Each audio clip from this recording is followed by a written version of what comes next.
Like any director, I had problems with the ad agency coming into the booth. I would do the commercials between the various segments.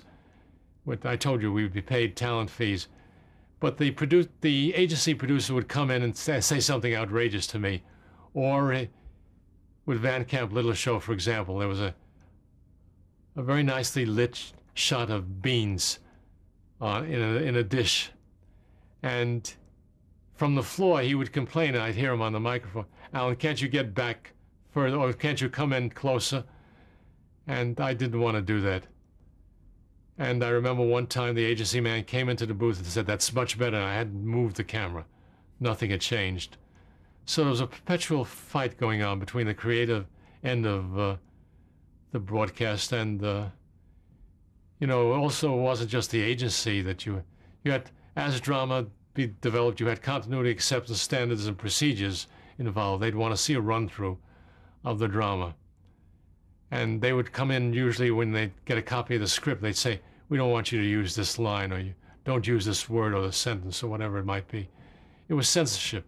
It was very difficult. What were some of the things that they most objected to? What did you know that you forbid? Well, with me, they weren't the obvious things. They were subtle.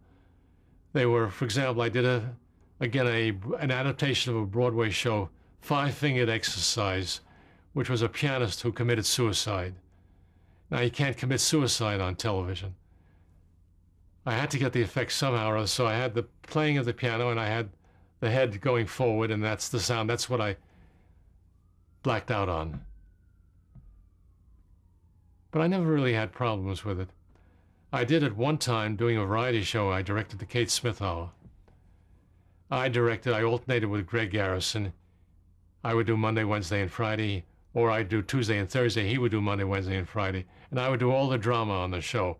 So it meant I'd have to swap chairs with Greg for the day that he would do it for a 15-minute segment. But I did, on a show that I did, I had Nat King Cole, the wonderful, marvelous Nat King Cole trio. And Kate Smith came over to him, and she was going to lead us out of this segment and into the next segment. And he got up and he gave her a hug.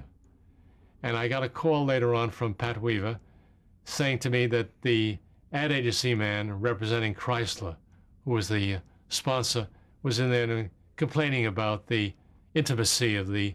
I said, "What intimacy, Pat? They kiss. These are artists. These are performers. That's what they do. They see each other and they give each other a hug." And he never said another word. He dealt with it. I never did. I had to, because he took care of it. But you had that kind of thing going on.